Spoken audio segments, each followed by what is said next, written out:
평화의 사람 되려면 이제 얼굴을 먼저 활짝 피셔야 돼요. 얼굴이 우중충하고 평화의 사람 됩시다. 평화가 안 옵니다. 자, 다시 한번 환하게 웃으시면서 좌우 앞뒤를 보시면서 평화의 사람이 됩시다. 할렐루야. 저와 여러분들이 이렇게 선포함으로 말미암아 우리 주변이 평화가 가득하기를 주 예수 그리스도의 이름으로 간절히 축원합니다. 아멘. 올해는 아까 우리 장로님 기도하셨던 것처럼 한국전쟁 6.25 전쟁이 있은 지 75주년이 되었습니다. 당시 평안하게 잠을 청하던 새벽 시간 난데없이 들이닥친 북한 공산군의 침입으로 인해서 이 땅이 완전 초토화되고 수많은 인명피해가 있었습니다. 그런데 75주년 반세 이 100년도 지나지 않는 이 짧은 시간 안에 요즘에 많은 젊은이들은 이 날이 있었는지도 또 이 날이 어떤 날인지도 알지 못하는 그런 세대가 되고 무심한 세대가 된 것을 참 안타깝게 생각됩니다. 하지만 우리는 성도이기 때문에 이 날을 반드시 기억하고 분명하게 기억해야 될 필요가 있습니다. 이 전쟁에서 나라를 지키기 위해서 목숨을 걸고 싸웠던 수많은 사람들이 있습니다. 그들은 살펴보면 누군가에게는 따뜻한 아버지였고 누군가에게는 사랑하는 아들이었고 누군가에게는 둘도 없는 형제였다는 겁니다. 또한 이 참화 속에서 수많은 사람들이 눈물과 굶주림, 말로 형용할 수 없는 수많은 참혹함을 겪어야 했고 그 숱한 세월의 아픔 때문에 오늘날이 있었다라는 사실입니다. 그렇기 때문에 우리는 이 날을 반드시 기억하고 호국 보훈의 달 6월달이 되면 하나님 앞에 감사하며 이 아름다운 대한민국을 잘 지켜나가길 소망합니다. 이런 마음들이 있어야 될 줄 믿습니다. 이때 아버지, 아들, 형제였던 이 전쟁이 참전했던 군인들은 그리고 학도병들은 이 사람들은 총칼 대신에 만약에 연필과 괭이를 잡고 살았다면 사랑하는 가족들, 친지들, 이웃들과 함께 아마 평화롭게 살 수가 있었을 겁니다.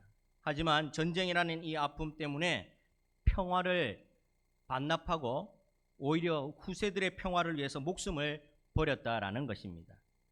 사실 지금도 수많은 사람들이 전쟁과 분쟁 때문에 고통을 당하고 있습니다. 이 전쟁과 분쟁 가운데 있는 세상 한복판에 오늘 저와 여러분들이 살아가고 있다라는 겁니다.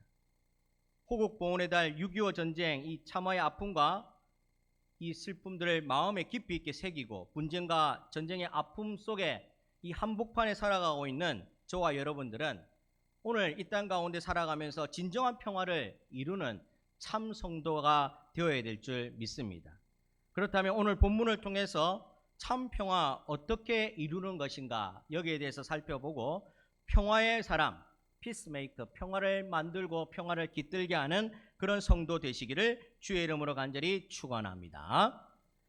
오늘 다윗이라는 인물이 나옵니다. 다윗은 평화의 사람이었습니다. 사실 다윗은 평생의 대부분의 날들을 피비린내가 가득한 전쟁터에서 살았던 사람입니다.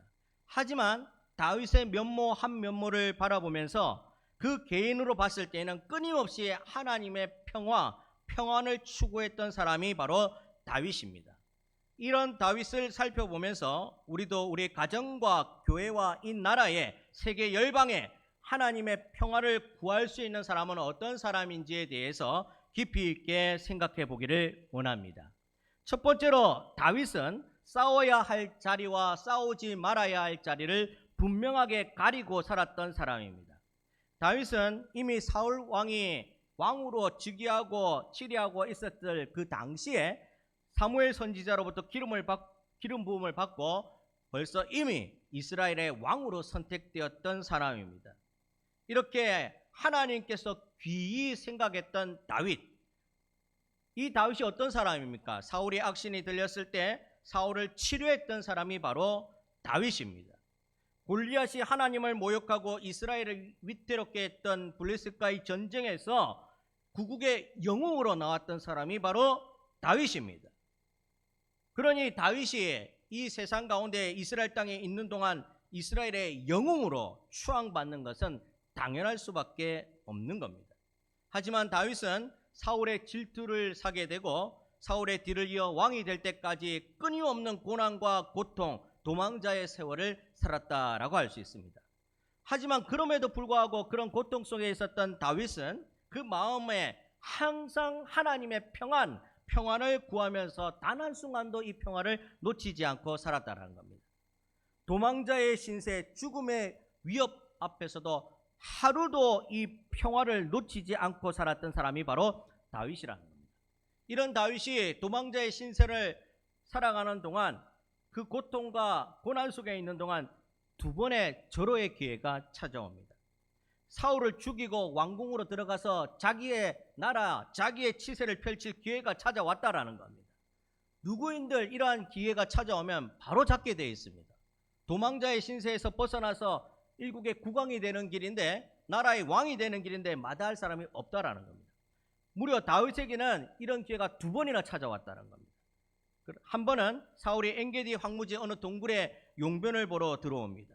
마침 그 동굴 안에 다윗과 부하들이 다 숨어 있었다는 겁니다. 다윗의 부하들이 부축입니다. 지금 딱 왕을 죽일 절호의 기회입니다. 사울 왕을 죽이면 간단합니다. 얼마나 손쉬운 일입니까? 그런데 다윗은 이렇게 말합니다. 사무엘상 24장 6절에 내가 손을 들어 여호와의 기름 부음 받은 내 줄을 치는 것은 여호와께서 금하시는 것이니 그는 여호와의 기름 부음 받은 자가 됨이라. 절대로 그렇게 할 수가 없다. 이 일은 하나님께서 허락하신 일이 아니다 라고 하면서 사울의 옷자락만 베어서 보내게 됩니다. 또 한 번은 사울이 다윗을 맹렬하게 추격하다가 십황무지 앞 하길라산 길가에서 진을 치게 됩니다. 밤이 되고 이슬이 내리는 그 시각에 다윗과 아비새가 이 사울의 진에 몰래 잠입하게 됩니다. 절호의 기회가 생긴 겁니다. 아무도 보는 이가 없고 지키는 자로부터 완전하게 자유하게 사울을 죽일 기회입니다. 아비새가 나서서 단번에 죽일 수 있습니다. 명령만 내리시면 단번에 처치할 수가 있습니다. 그런데 다윗은 사무엘상 26장 9절에 누구든지 손을 들어 여호와의 기름 부음 받은 자를 치면 죄가 없겠느냐라고 말하면서 절대로 그렇게 하지 못하게 합니다. 그러면서 사울의 창과 물병만 가지고 진을 빠져나오게 됩니다. 완전 바보입니다. 쉽게 왕이 될 수 있고 쉽게 그 도망자 신세에서 벗어날 수 있어요. 여러분, 도망자가 그냥 전과범처럼 도망하는 그런 도망자가 아닙니다. 잡혀서 감옥 가는 그게 아닙니다. 그냥 그 자리에서 죽임을 당하는 그런 도망자 신세였다는 겁니다. 자기만 있는 것이 아니라 자기의 수하들도 있고 가족들도 있다라는 겁니다. 자기를 도와주는 이들도 죽임을 당할 수가 있다는 겁니다. 그러면 이 두 번의 기회를 반드시 잡았어야 되는 겁니다. 그런데 다윗은 그렇게 하지 않았습니다. 싸워야 될 자리와 싸우지 말아야 될 자리를 정확하게 안 다윗이었다라는 겁니다. 그 마음속에 하나님의 평화가 없었다면 절대로 이와 같이 행동할 수 없는 것이 사람의 마음입니다.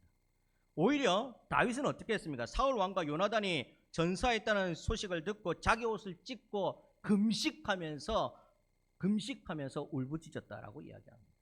그리고 이 다윗에게 보상을 바라면서 사울 왕이 죽었다고 보고한 아말렉 사람을 오히려 처형해버립니다. 이만큼 다윗의 마음속에는 하나님의 평화가 있었다는 거죠. 만약에 다윗이 정치적인 야망이 있었고 조금이라도 손쉽게 가고자 하는 마음이 우리처럼 있었다면 이 기회를 절대 놓치지 않습니다. 자신의 야망을 위해서 정권을 잡기 위해서 수단 방법을 가리지 않는 사람들이 요즘에 얼마나 많습니까? 우리도 이 길에서 피할 수가 없다라는 겁니다. 그런데 다윗은 결코 이런 부류에 참가하지 않았다라는 겁니다. 투쟁과 권모술수, 내한테 이익만 되면 수단과 방법을 가리지 않고 무엇이든지 하겠다라는 사람들이 얼마나 많이 있습니까? 나한테 득만 되면 옆 사람을 밟고 지나가고 해도 아무 소용없다라는 겁니다. 무방하다는 겁니다. 이런 사람들이 얼마나 많이 있습니까? 그런데 다윗은 이런 소인배의 자리에 들어가지 않았다라는 겁니다. 오히려 다윗은 자신의 생명을 노리는 사울을 두 번씩이나 살려 주었고 원수인 사울의 아들 요나단과도 둘도 없는 친구, 둘도 없는 우정을 나누었던 사이라고 오늘 본문에서는 말씀하고 있습니다. 물론 다윗은 이스라엘의 평화를 위협하는 이방 족속과는 단호하게 맞서서 싸우고 침략으로부터 나라를 지켜낸 구국의 영웅입니다. 하지만 내부의 분란을 일으키는 다툼에서는 절대로 타협하지 않고 물러서는 사람이 바로 다윗이었다는 거예요. 싸워야 될 자리와 싸우지 말아야 될 자리를 정확하게 안 사람이 평화의 사람이다라는 말씀을 하고 있는 겁니다. 다윗의 믿음의 대로를 걸어가는 저와 여러분 되시기를 주의 이름으로 축원합니다. 이렇게 하기 절대로 힘들겠지만 우리는 절대로 이와 같은 일들을 해야 되는 성도이라는 것을 기억하시고, 자신의 영달이나 정치적 야욕이나 또 배신과 술수를 일삼는 이러한 오늘날 가득한 이러한 사람들과 같이 되지 않고 다윗처럼 원수이지만 하나님께서 기름 부으신 사울이다. 사울의 아들이지만 자신과 우정을 나눴던 요나단이다. 그래서 진심으로 애통할 수 있는 평화의 인물이 되시기를 주의 이름으로 간절히 축원합니다. 두 번째로 다윗이 왜 어떻게 이렇게 할 수 있었는가? 하나님의 말씀을 최우선 제일로 삼았기 때문에 할 수가 있었다는 겁니다. 다윗은 기름 부음 받은 이후에 하나님의 신에게 감동을 받고 하나님의 소유가 되었다라고 말씀합니다. 우리도 하나님의 소유된 백성이라는 것을 기억하시기 바랍니다. 하나님이 우리를 감동하여 주셨고 하나님께서 우리를 구원하여 주시고 하나님께서 우리를 자신의 백성으로 삼아주신 우리가 소유된 백성이란 겁니다. 하나님의 소유가 된 다윗은 이제부터 어떻게 바뀌느냐? 하나님의 시각, 하나님의 관점, 하나님의 눈으로 세상을 바라보게 되었다는 겁니다. 하나님의 소유된 백성이라는 것은 내 생각과 관점과 판단과 눈으로 세상을 바라보는 것이 아니라 하나님의 생각과 판단과 관점과 하나님의 법으로 이 세상을 바라보는 것이 하나님의 소유된 백성이라는 사람들입니다. 그렇기 때문에 인간적으로 사울왕이 자기의 원수입니다. 죽을 똥살똥 따라와서 나라도 버리고 백성들도 버리고 외적인 침입을 하든지 말든지 죽을 똥살똥 따라와서 자기 하나만 죽이려고 쫓아오는 사울을 향해서 원수로 바라보지 않고 하나님의 사람으로 바라봤던 사람이 바로 다윗이라는 거예요. 하나님의 소유된 백성이 아니면 원수로 보이게 되어 있어요.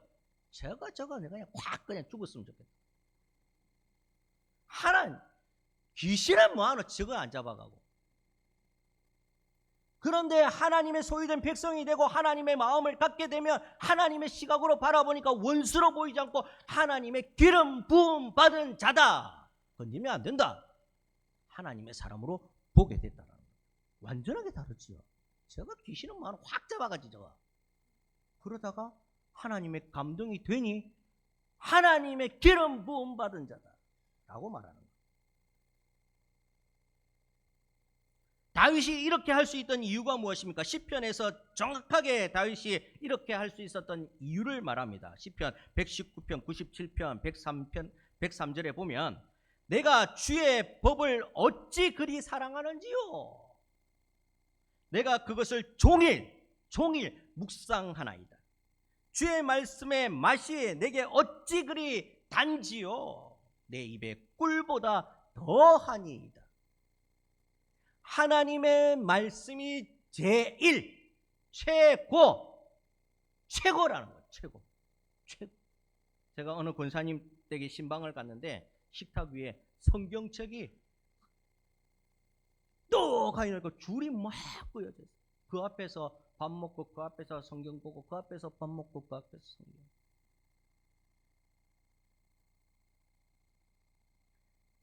내가 주의 법을 어찌 그리 사랑하는지요. 내 입에 꿀보다 더 답니다. 무엇이? 하나님의 말씀이. 그러니 다윗이 평화의 사람이 될 수밖에 없는 겁니다. 하나님의 마음을 가질 수밖에 없는 겁니다. 하나님의 말씀이 내 인생의 모든 것보다 더 달다. 더 좋다. 좋아 죽겠다. 말씀이 좋아 죽겠어요. 좋아 죽겠어요. 통계학자로 유명한 로저 뱁스라는 사람이 있습니다. 이 통계학자가 조사를 했는데 일평생 조사를 해서 조사 결과를 발표했는데 이런 발표를 내놓습니다. 모든 경제적 침체, 경제의 침체 있잖아요. 나라가 경제적으로 너무 어려워요. 이 어려움의 침체의 전조적 증상이 있답니다. 경제적 침체의 동기가 있답니다. 증상이 미리 있답니다. 아플 때 증상이 있는 것처럼 경제적 침체에도 전조적 증상이에요. 세계적인 통계학자가 이것을 연구했는데 증상이 있답니다. 무엇인 줄 아십니까? 코로나가 증상일 것 같습니까? 뭐 대통령이 바뀌고 전쟁이 있고 기근이 있고 재난이 있으면 이게 증상일 것 같습니까? 아니랍니다. 세계적인 통계학자가 모든 경제적 침체의 전조 현상은 종교의 쇠퇴다라고 결론을 냈답니다. 하나님의 백성들이 신앙생활에 침체를 가지게 되면 경제적으로 위기가 온다라고 해요. 제가 말한 게 아니고 통계학자가 통계를 내보니까 하나님의 백성들이 신앙생활에 침체가 있으면 경제도 침체가 온답니다. 그러니 16세기에 마르틴 루터가 하나님의 말씀으로 돌아갑시다. 하나님의 말씀으로 돌아갑시다 라고 목숨을 걸고 종교개혁을 일으킨 겁니다. 하나님의 말씀이 우리를 바꿀 수 있고 우리에게 평화를 줄 수가 있다는 거예요. 많은 세상의 사람들은 어려움이 닥치고 고통이 오고 고난이 오면 정치, 경제, 문화, 사회 이런 것들이 잘못됐다라고 이야기합니다. 그래서 전부 다 정치, 경제, 문화, 사회 이거를 바꿔야 된다라고 이야기합니다. 그런데 이 모든 어려움들을 바꿀 수 있는 것은 그것이 아니라 하나님의 말씀으로 돌아가야 된다는 거예요. 말씀이 우리를 바꿀 수 있다는 겁니다. 정치, 경제, 사회, 문화가 바뀌어도 똑같은 현상이 일어납니다. 그러나 하나님의 말씀으로 돌아가고 신앙이 회복되고 성장을 하게 되면 정치, 경제, 사회, 문화가 따라온다는 거예요. 저 위대한 나라 미국을 보세요. 초강대국 미국을 보십시오. 아무것도 없는 아메리카 땅에 원주민들만 있는 목숨을 걸고 그 땅에 들어갔을 때에 교회를 제일 먼저 세우고 하나님 말씀 앞에 예배를 드린 나라. 지금도 예수를 믿는지 안 믿는지 제대로 믿는지 안 믿는지 모르지만 대통령이 즉위하면 성경 위에 손을 얹고 기도하는 나라. 하나님께서 그것을 사소하게 보지 않는다라. 하나님의 말씀으로 돌아가지.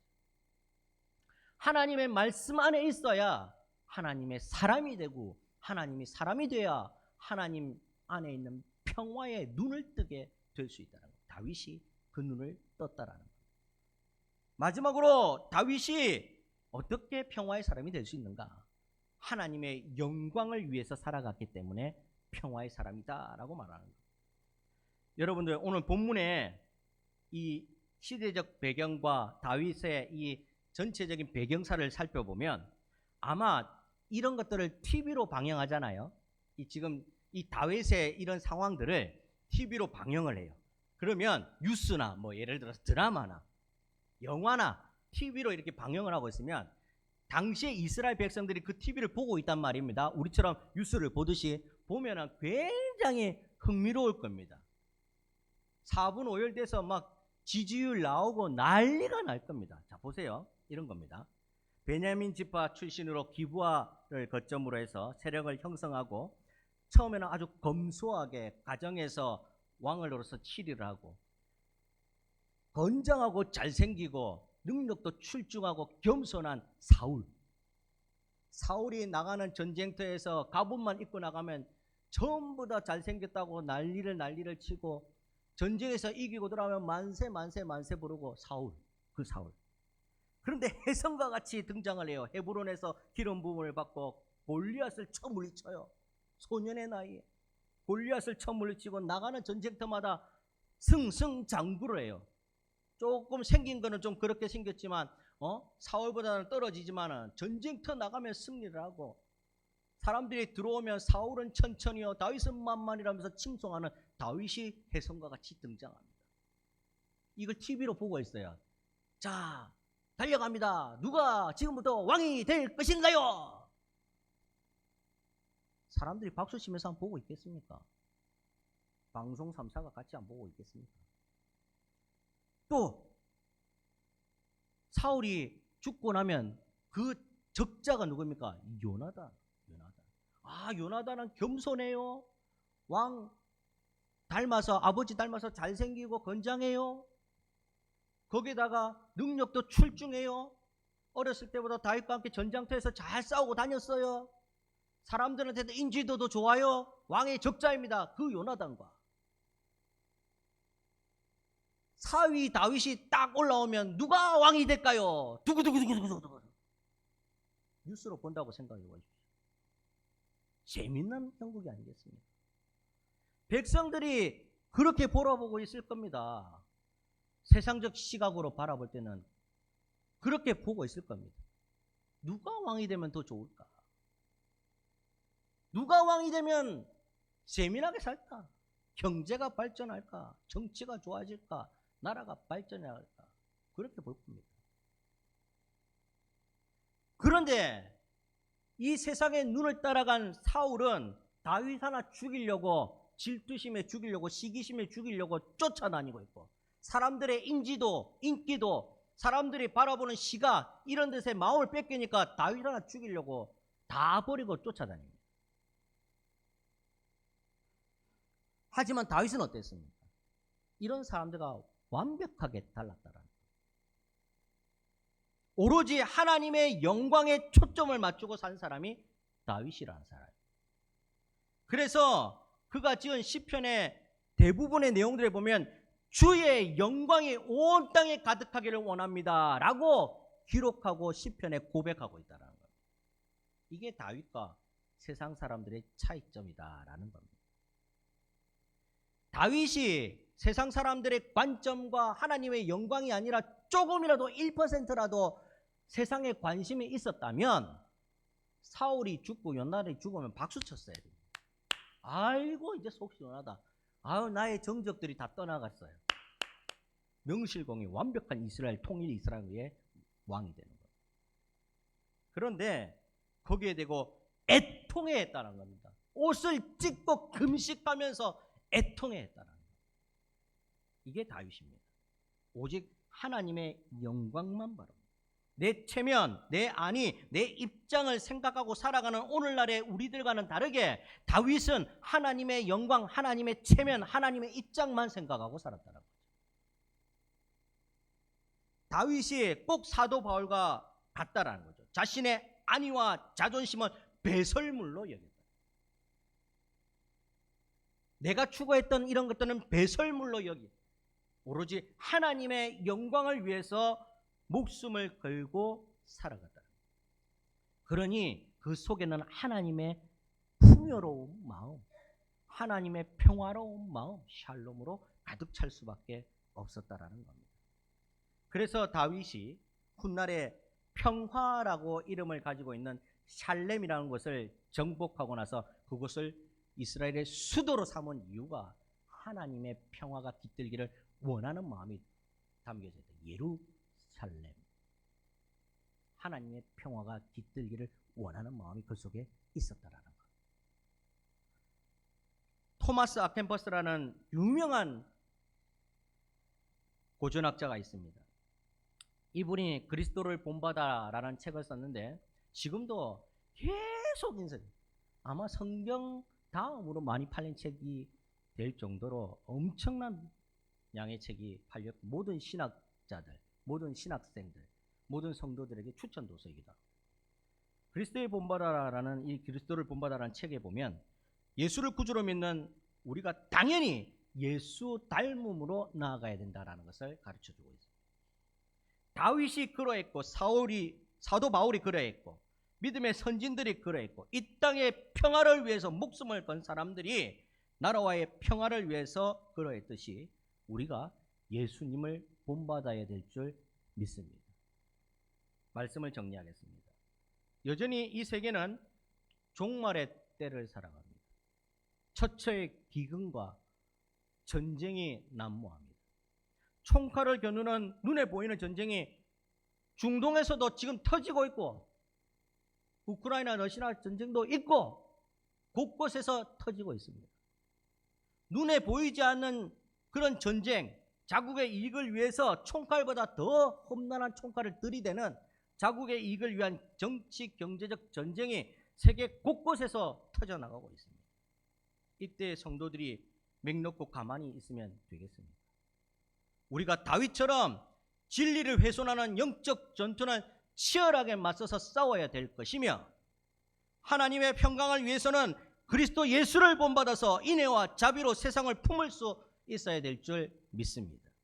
그럴 때에 한국전쟁, 6.25 전쟁과 같은 눈에 보이는 비극적 참변을 막을 수가 있고, 세상의 마음을 피폐하게 만드는 영적 싸움에서 이 모든 것들을 몰아내고 참 평화를 이룰 줄 믿습니다.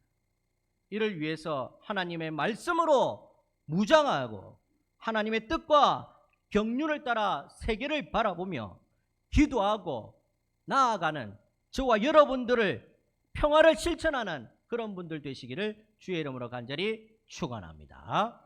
같이 한번 기도하겠습니다. 기도하실 때에